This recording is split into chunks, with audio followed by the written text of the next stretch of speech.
ይካዋር ቲቪ ወዲ ሃይለ ኮርናዕ ኣጋጣሚ እዚ ዝበሃል ዘሎ ወረታት መንእንያ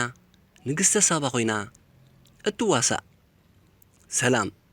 ክቡራትን ተፈተውትን ሰማዕተይን ኣስተማቐርተይን ደቂ ዓበይቲ የቕሬታ ነዊሕ ምጥፈይ ምስ ኩነታት ሱዳናት ተኣሳሲርኩም እውን ኣይትሕዙለይ እንትኾኑ ፍርሒ ብምውጋድ ጥንቃቐ ምርጓድ እናበልኩ ህልው ኩነታት ልበዳ ኮሮና ቫይረስ ንዓለም ኣብ ኣስጋእ ኩነታት ኣውዲቑሉ ዘሎ ብዙሓት ንጥፈታት ደስኪሎምን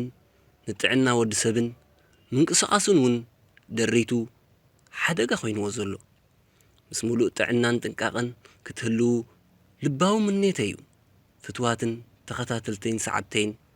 ከየሽረፈ ከየጉረፈ ይዕቑረና እናበልኩ ንሎሚ ሒዜ መፅየ ዘለኹ ኣብ ዝተፈላለየ መራኸቢ ብዙሃንን ዕላላትን ኣዘራረቢ ኣርእስቲ ኮይኑ ዘሎ ብዛዕባ ኣብ ሆሊውድ ኣሜሪካ ስራሓት ፊልም ንንግስተ ሳባ ወኪላ እትዋሳእ ተዋሳኢት ኣብ ምርቋሐ ንግስተ ሳባ ኣብ ሃገርናን ከባቢናን ብብዙሕ ኣፈዛንታን ጽሑፋትን ዝዝንተወላ ኮይና ብፍላይ ኣብ ሃገርና ካብ እስራኤል ካብ ንጉስ ሰሎሙን ጠኒሳ ምስ መጸት ኣብዚ ሕጂ ማይበላ ዝበሃል ዘሎ ከባቢ ከተማ ኣስመራ ምስ በጽሐት ንኣብይመሌክ ውሉዳ ሕርሲ ተታሒዛ ማያ ቀብላ ክብላ እተን መሕረስቲ ንስቲ ማይበላ ስለ ዝበላ በዚ መንገዲ እዚ ማይበላ ተባሂሉ እቲ ቦታ ከም ተጸውዐ ይንገር ኣብ ካልኦት መጽሓፍቲ እውን ብዙሕ ስለ ዝዝንቶ ንግስተ ሳባ ኣብ ኣስመራ የመንን ትግራይን ብዝያዳ ከም ዝነበረት እውን ይዝንቶ እዩ ንሎሚ ግን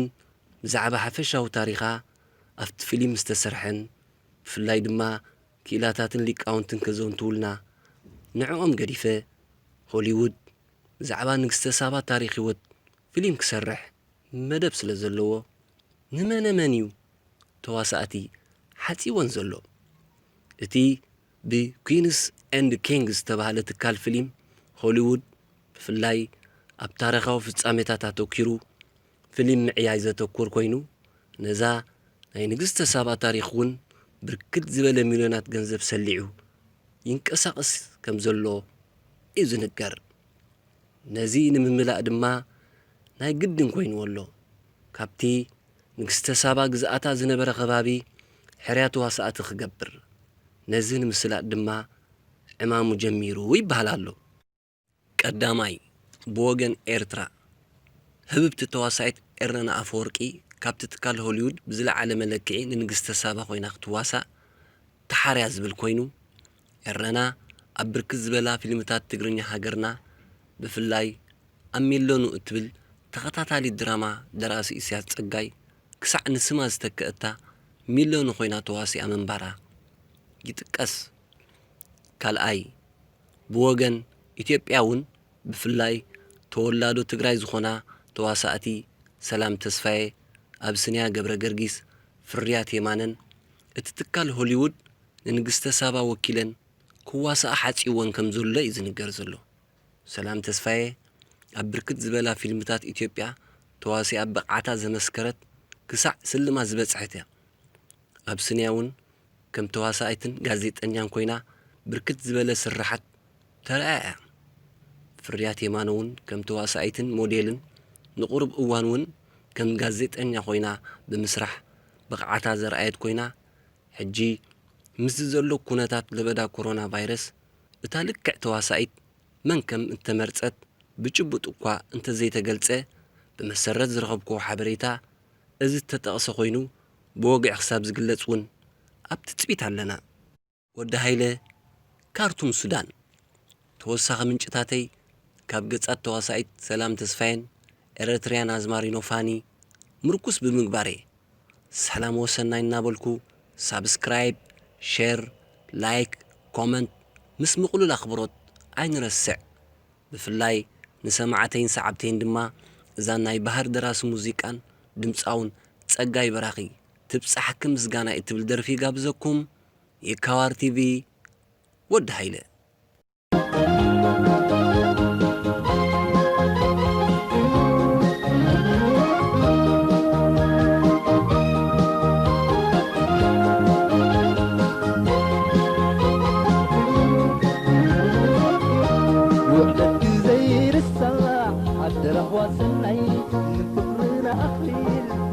عبتعني سمك غيريو قبل بيني دحري قبل السم دحنقو تبسعتي مسكاني وقلتي زي السماع أدره وسني فقرنا أخليل حبحبي تعني سمك غيريو قبل بيني دحري قبل السم دحنقو تبسعتي مسكاني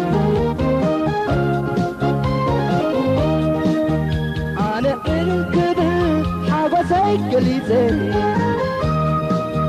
بزحن غلوب نبي مسكبتي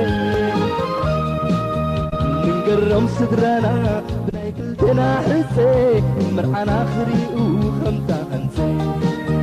سحالف بقيزي بزحو عوتي لبت سلطة السيوف إذا يتسميتي حصر زي بلو متن وزي قمت حررتاي بزيحو زي قسم حصر زي بلو متن وزي قمت حررتاي بزيحو زي قسم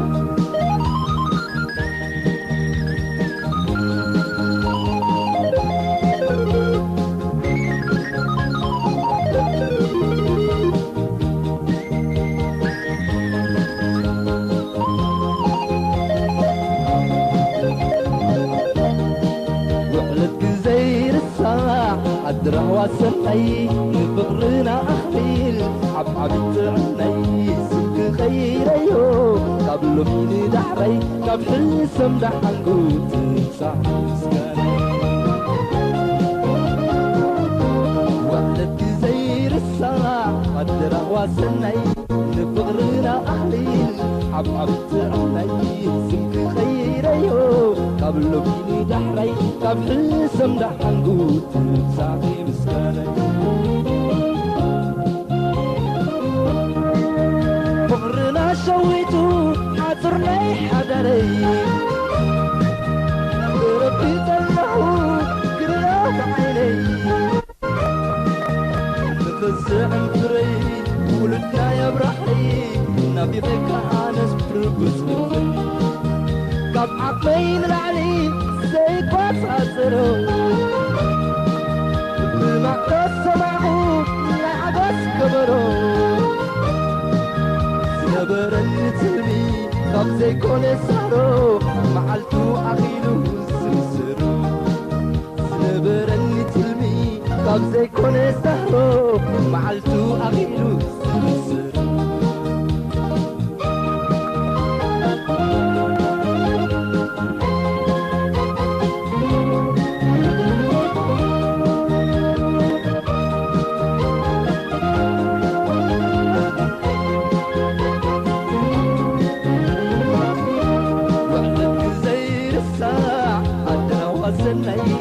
بغرنا أخليل حبحبت أني سمك خيريو قبل بيني دحري قبل السم دحنقو تبسعتي مسكاني وقلت زير السماع أدره وسني بغرنا أخليل حبحبت أني سمك خيريو قبل بيني دحري قبل السم دحنقو تبسعتي مسكاني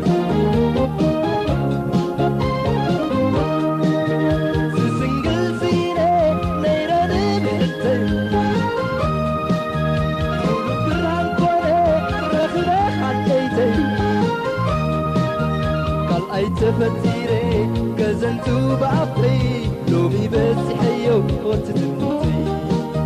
أنا عين الكبل حبسي قليتي بسحن غلو بلبس كبتي من قرم صدرنا بناي كلتنا حسي